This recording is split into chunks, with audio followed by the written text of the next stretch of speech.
and you're right. Their expertise is elevated much more, and being exposed to us, you're right. They watched our different type of styles. They bowled next to us, and I think it was good for the men as well for the women, because it gave us a view of how they think, and they got a view of how we think. For sure. Well, fans, don't forget to tune in next Wednesday at 9:30 a.m. Central Time to watch the live TQR from Thunder Alley in Omaha. See players like Tim Mack, Ronnie Russell, Rudy Revs, Kazamakis battle the rest of the field to earn the spot into the Pepsi Viper Championship. So we are going to be doing a live TQR next week in Omaha. So that'll be fun to tune in. Sounds like extra. fun. Yep, something to see. And if you want to see more action from the PBA tournaments this season, email the Extra Frame mailbag on the Extra Frame website. Let us know your thoughts on what you'd like to see from the Lumber Liquidators PBA Tour. I think you'll get to see some players you might not get to see. For sure. I mean, it's definitely a way into seeing guys that are not a part of the 58-man field. There's a bunch of guys that travel every week and bowl those TQRs every week. And next Rhino Page. You know, very well, you could be seeing them. That's how Sean Rash got in. Yep. Let's not forget that either. That's right. Mike Miniman the same way. Right, Mike Miniman. Yes, you're right. So now we have our capabilities going live, and that we can do it. It's going to start adding more and more stuff. I think we're planning on doing about 5 TQRs this year, and definitely you can see from the content of the interviews and everything we're doing, it's definitely an upgrade. PBA definitely throttled up Extra Frame for us this year with a bunch of new equipment. And what do you guys think about the plastic ball tournament? Want me to go first? you take that one first, right? I take it a couple different ways. Obviously, it presents a challenge. We're so used to when the first thing goes wrong, changing balls. Okay, and a lot of times that's our first adjustment. It shouldn't be, but it is. I think it'll be interesting to see how we compete, only being able to have 2 bowling balls, let alone that it's plastic, just 2 bowling balls. But they're the same. Right, and the other thing that'll be interesting is the hitting power. I would.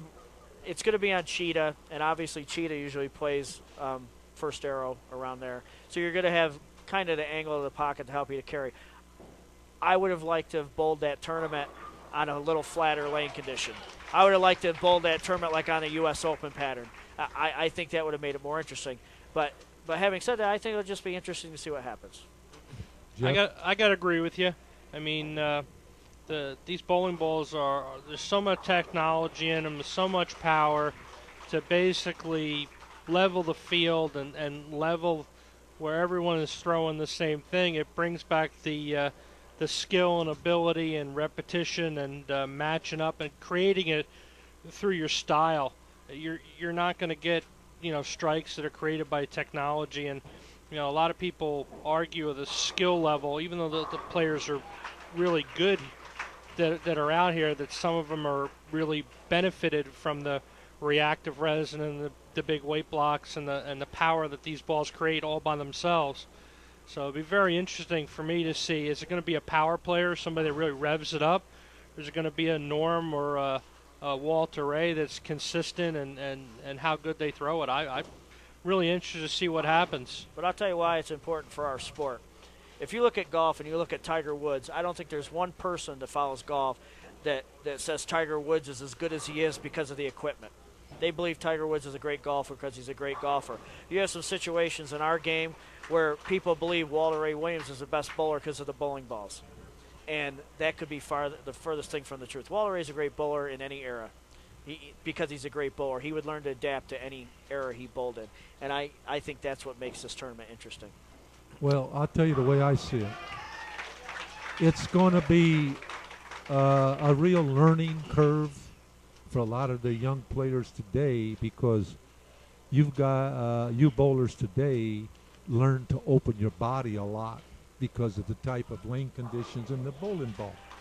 So all of a sudden you're going to feel like you're facing to the left. Your right-hander is like you're over square, so you're going to have to go through a mental change. I think that challenge is good for you. your release may have to be different because, in fact, it may favor you because the guy that doesn't roll the ball as forward, that turns the ball more sideways, needs that type of rotation on a plastic ball to carry. Where guys are rolling more forward, the ball might hit a little flatter. Right, I grew up with plastic balls, so yeah, that's kind of that's why what I I'm throw talking. it I that was way. a wrist bowler too. Right. See, so, but let me just say this about today's bowlers and today's equipment. When I bowled with a plastic ball, Jeff, we could stay on the second arrow for an hour. Now these guys, you can talk all you want about Walter Ray, the equipment, and the young players of today about the equipment, but I want to bring something out. 2 facts.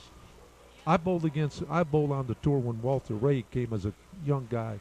He won in Oklahoma with a conventional urethane, so he could win. I mean, to say that the ball is the reason why he's a great bowler is an insult to him and unfair. And Very much so. I agree with both of you. But to say that the balls today are making the bowlers, that's totally unfair because we bowl on more different conditions. Well, years ago, we had shellac. If you were a good bowler in Chicago, you were a good bowler in New York. You were a good bowler down the street. Well, today, you could be a good bowler at this bowling center right today and go across the street and be a bum. So, or you could bowl in this tour and you could start out at about the 12th board and you end up on the 6th arrow. Now, we never had to be that versatile when I was younger. So there's the evolution of one type of technology causes the other type of technology to be more of a variable. So today's balls, they absorb oil, therefore they're taking the oil off the front of the lane. So these guys in many ways have to be much smarter with adjustments. Sure, the equipment helps them in some areas, but at the same time, when they don't adjust properly, they die with the same equipment. Yep. So give them credit for what they're doing today. There's 2 ways to look at it. Yep. Because you could bowl on the second arrow all day. Are you a great bowler? You're a great repeater. Right. Yeah. Or how smart are you strategically? Right. Yeah. Or do you bowl from the 1st arrow to the 6th arrow? Now, look at the versatility of today's bowlers, like we talk about the eye domination. You didn't have to have that eye domination. If you fit into that environment, you bowl that way the second arrow. We lived on the second arrow.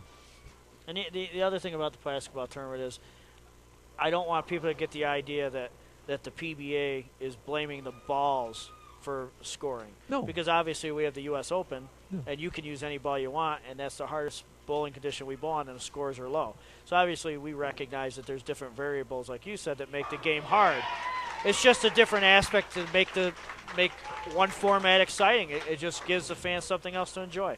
Well, see, this is what I like about Fred Shire and Tom Clark. They've gotten together, and you can't keep showing the same movie all the time. People are going to get, no matter how great these bowlers are, we've got to show the versatility of the sport plus the versatility of the bowler. Right. So to put a plastic tournament in there, and then we're going to go to Indianapolis where we're going to bowl 9 games on the shark conditions. We're going to bowl on chameleon. We're going to bowl on the scorpion. That's what I'm looking forward to. Oh, see, so It's like tour trials Right. plus a little extra. We need to throw this versatility in there and let the guy that got the best overall knowledge, the best overall skills, the best overall smart in picking the ball. I'm going to tell you something that a lot of people don't realize, because I came from the era of one ball. It's a learning process when to pick that other ball, when you want it to hook, and when you want it to go long. I mean, it's a whole different world. So give these guys credit.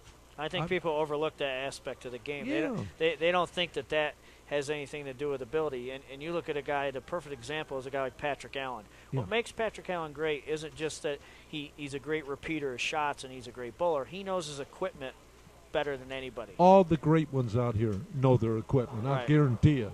And that is something that is not noticeable or talked about enough, because a person like me that